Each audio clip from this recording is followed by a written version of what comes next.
reminisce the memories and the good times at Siesta Musica.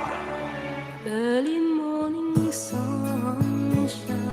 Ikaw, mahal, tanging ikaw. I sail over seven seas to find Your greatest love songs all the way from 2 to 4 every Saturday at Siesta Musica. Join Dream Car the Announcer at Siesta Musica every Saturday from 2 to 4 in the afternoon dito sa inyong nag-iisang himpilan, Cool FM. Mapapakul ka dito!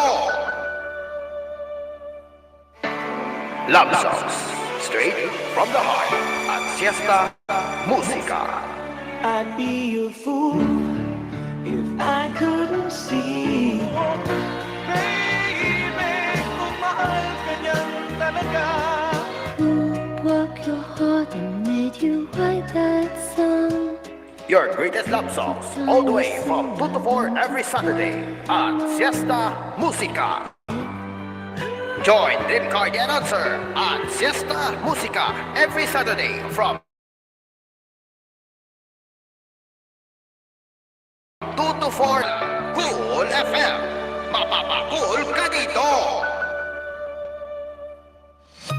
Lahat ng drama, lahat ng tawanan, lahat ng iyong all-time hits.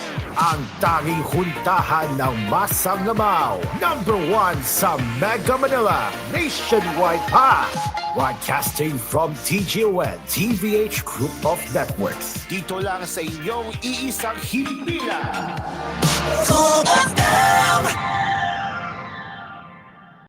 You are listening to Cool FM. Live from Cool Studios. This is Cool News at 6.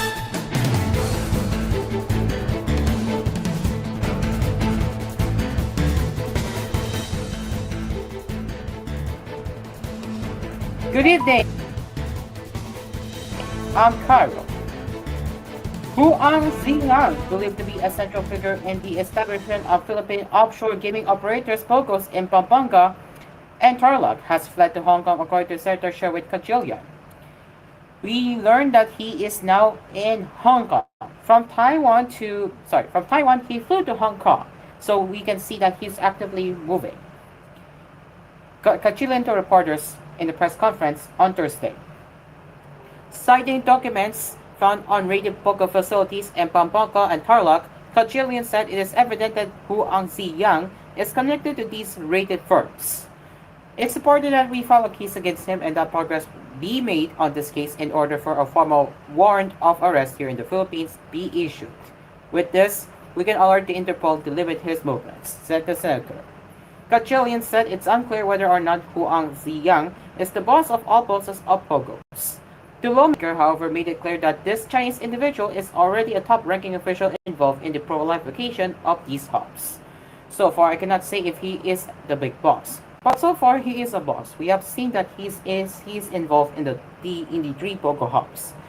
If you look at geography, Tarlac, Fontana, and Babang are just adjacent to each other, he said.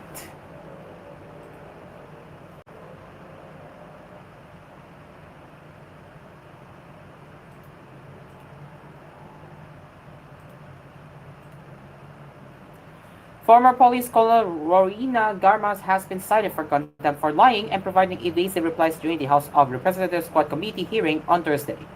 Garma was being asked by Abang Lingkod Party List Representative Joseph Stephen Paduano about her link to former President Rodrigo Duterte, given that she gained important positions in the government during the Duterte administration. Garma denied these assertions from Paduano, leading the lawmaker to move for her contempt citation.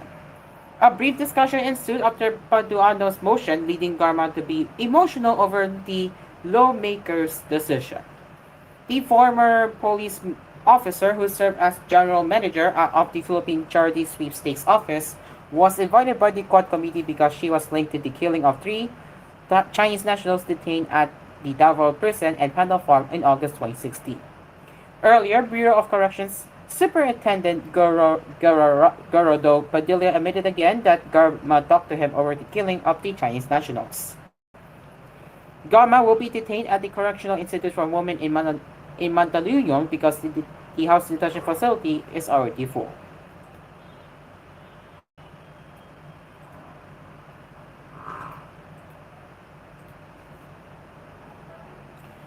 Marikina's 2nd District Representative Stella Quimbo has assured Office of the Vice President Program beneficiaries that funding is still present in the 2025 General Appropriations Bill, noting that it was just transferred to agencies that can implement it better.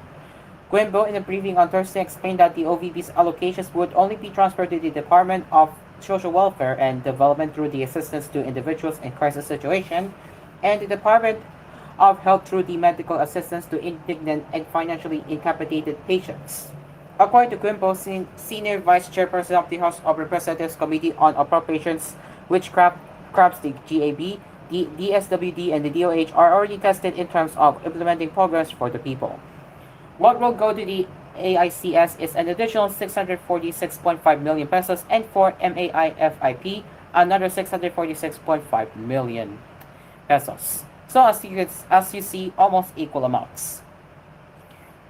For the beneficiaries of OVP's programs, do not worry because funds for the social service program are intact and were placed with DSWD and DOH, particularly for the specific programs of AICS and MAIFIP, agencies which in all honesty are already well experienced in terms of service delivery, she added. According to copies of House Bill number 10800 or the 2025 GAB, which sent to Inquiry by source, one of the amendments to the National Expenditures Program is the reduction of OVP's budget from 2.026 billion to just 733.2 million pesos.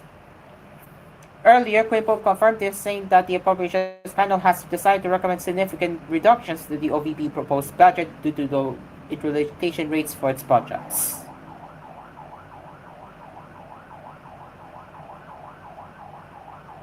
On Tuesday, during the deliberations on the OVP's proposed budget, the Commission on Audit reported various issues, like the 0.004% usage rate for the OVP's mock negotiate program.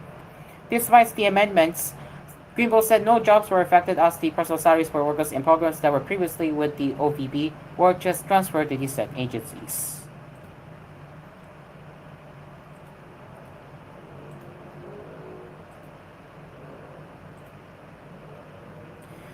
An official from the Department of Justice said the court will set an arraignment of ex-Palawan Governor Joel Reyes for his alleged connection with the killing of broadcast journalist Gary Ortega in 2011. In a message sent to reporters on Thursday, Senior Deputy State Prosecutor Richard Atorifadulon said Reyes' case has been archived for several years now. The case has been archived for several years. Now that he has been apprehended, the NBI, National Bureau of Investigation, will be bringing him before the court where the case is pending. Prosecutors will ask to have the case revived, taken out of archives, Fadulon said.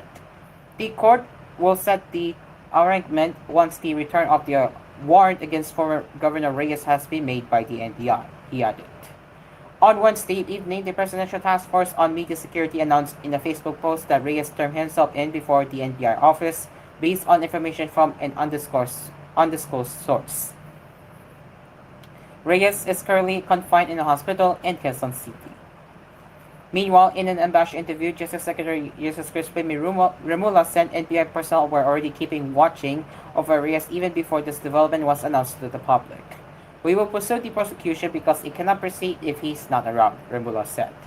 The whole time actually, before it was announced, he was already under hospital confinement and the NBI National Bureau of Investigation was already keeping watching over him, he added.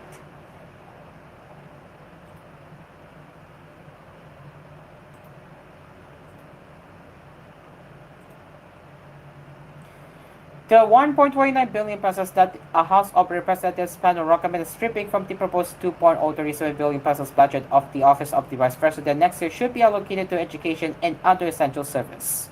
House Deputy Minority Leader and ACT Teachers Party List Representative Franz Castro said this regarding the House Appropriations Committee's recommendation, which was earlier announced by Marikina Representative Stella Quimbo. The OVP budget cut also considered the personnel of the OVP, their benefits, and other necessary expenditures. That is why it is still substantial. However, it is clear that the socio-economic fund, which BB Sara Duterte failed to properly account for and justify, should be the focus of the cut, Castro said.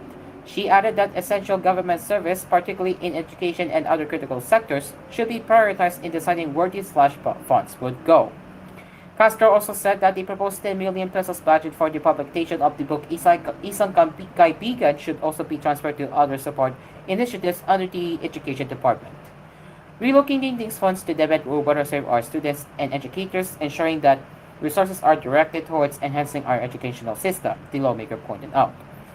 We must ensure that every peso in the national budget is spent wisely and effectively. By redirecting funds to where they are most needed, we can provide better service and support to our citizens, she added.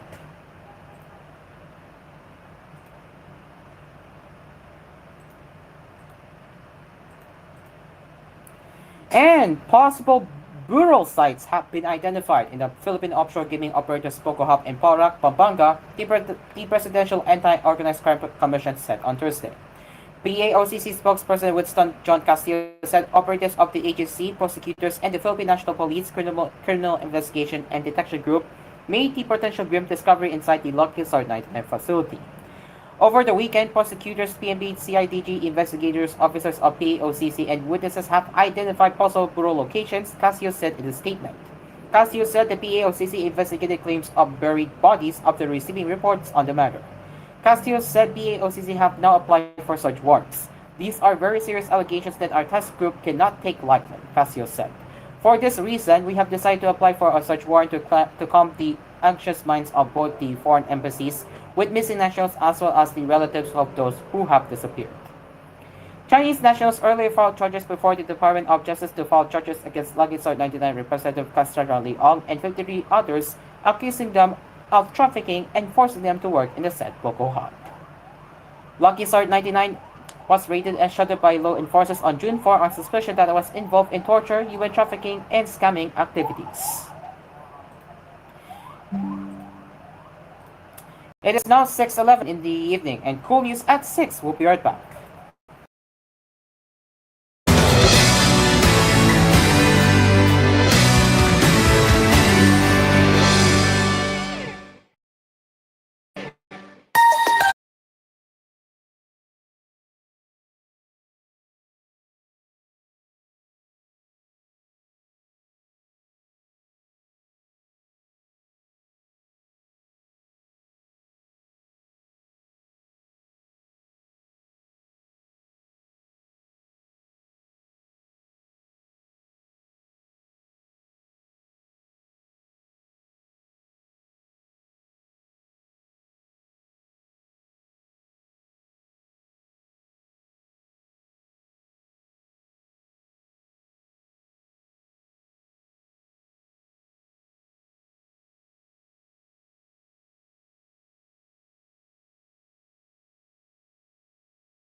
Welcome back to Cool News at 6.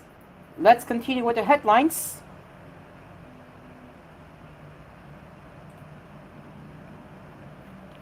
Philippine Ambassador to the U.S. Babe Romeo Aldez said on Thursday he was present during the meeting between President Ferdinand Marcos Jr. and Central Intelligence Agency Director William Burns. Romeo Aldez said Marcos met with Burns at a ceremony held at the CIA headquarters in Langley, Virginia back in May. Among those present at the ceremony were Alia CEO Jimmy Augusto Zobel de Alia, International Container Terminal Service Incorporated CEO Enrique Razon, and Apotek Equity Ventures Incorporated CEO Sabin Apotek. I was there when he met with Director Burns and he showed him the records. Romeo Aldez told Inquirer.net in a phone interview. According to Romeo Aldez, Burns repeatedly allowed Marcos to classify CIA records that show the role that his father, the late President Ferdinand Marcos Sr., played in World War II. Records showed that President Ferdinand Sr. did play a role in World War II, passing information to the Office of Strategic Office Services that saved many Filipino soldiers who were fighting in Bataan, Romeo Aldez said. Romeo Aldez added that the late Marcos continued his friendship with the OSS officer he was in contact with a certain C.L. Jimison up to the 1970s. The OSS is a precursor of the present CIA. The current president first announced that he met with Burns during a speech in Ilos Norte on Wednesday. According to the president, he asked Burns to show him records about his father's time working with the OSS, which the latter concurred with. They took me to the records room and they started to show me many of the records, the reports that were given during the war that are still secret. Marcos said in a speech during a well-laying ceremony for his father's 107th birthday. And I mean, he was greater than he even realized. The things that he did, the sacrifices that he made for the Philippines, he added. Marcos said he tried to get a copy of the records, but the CIA said it was still classified.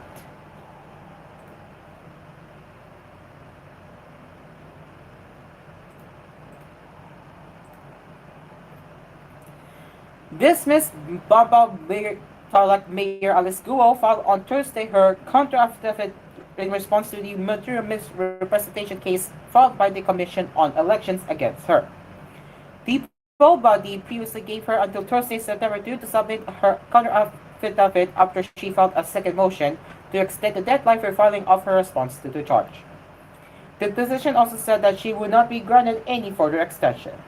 Guo's camp filed the motion on August 30 to ask for an extension of 15 days starting from September 1 until September 16.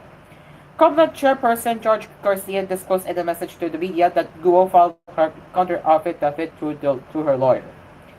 Filing the counter-affidavit is a recognition of the exercise of jurisdiction of the COMELEC. Now we can terminate the preliminary investigation and proceed to the resolution of the controversy, Garcia said in a statement to the media. Meanwhile, the poll body chief revealed in a press briefing on Thursday that at least 5 former candidates were recommended by the law department to charge with misrepresentation.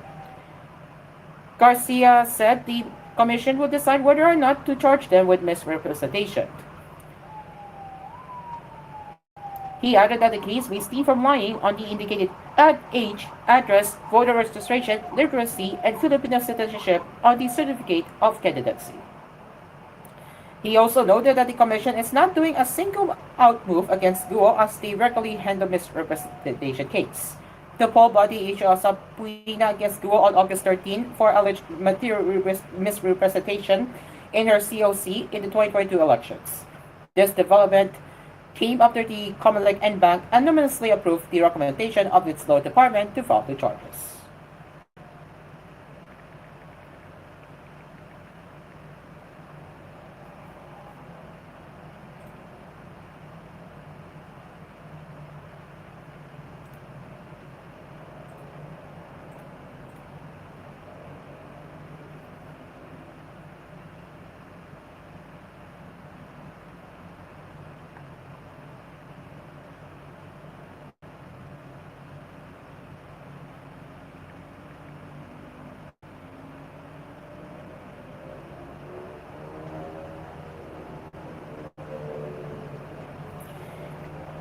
The Bangko Sentro ng Pilipinas said there is no need to ease the liquidity requirements of third banks at this time, defying growing calls from the industry for a policy stimulus to boost their lending activities.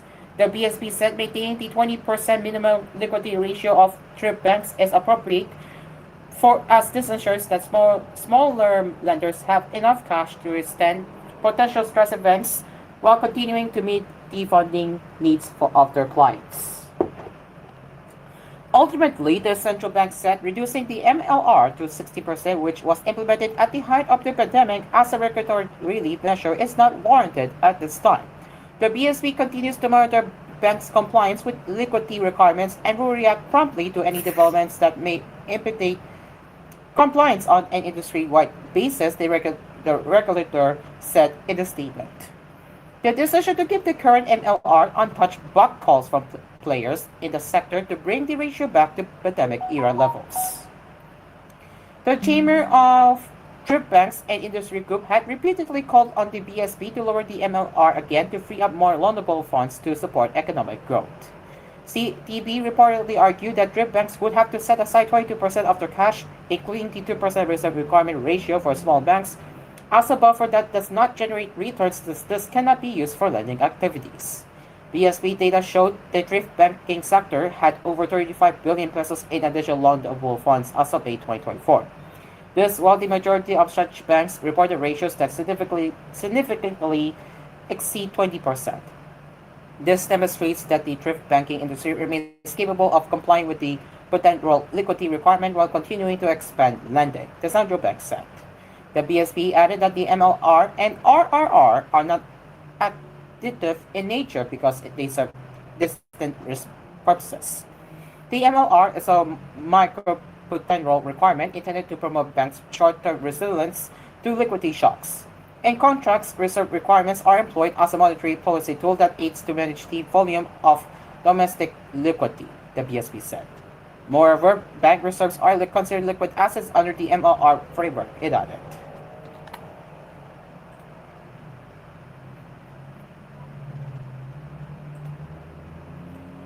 Let's get into the rest of Southeast Asia, as millions of people across Southeast Asia struggled Thursday with flooded homes, power cuts, and wet infrastructure after Typhoon Yagi swept through the region as the death toll passed 200.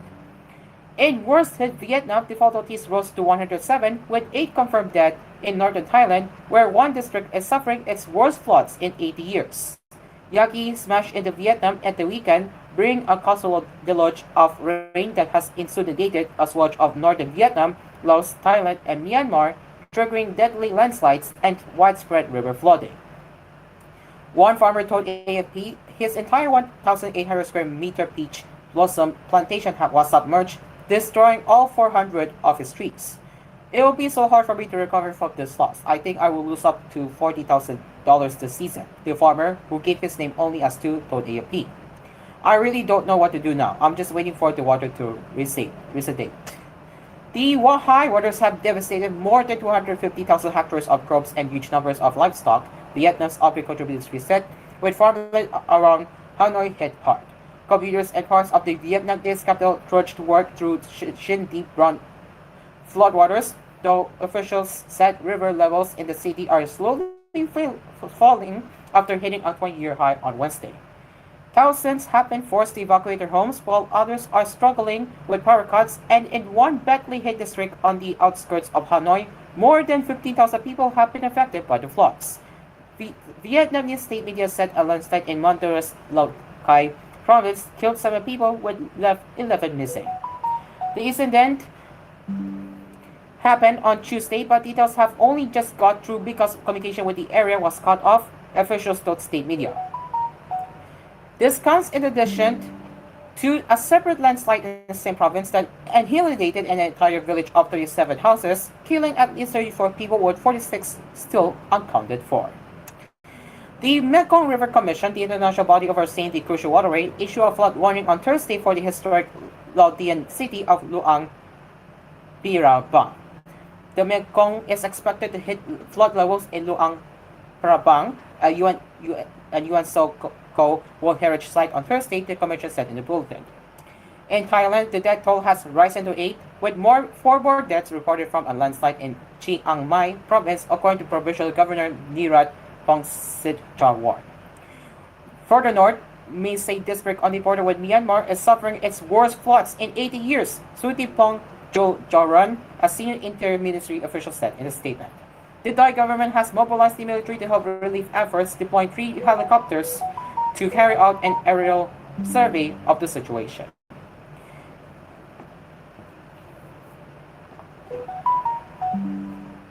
And that is it for koolNews at 6. As always, if you have any news suggestions or feedback that you would like to share, you can get in touch with us at tvh.philippines.news@gmail.com. Until then, I'm Caro, and we will see you later for more news headlines with koolNews Prime Time at 9. Good evening.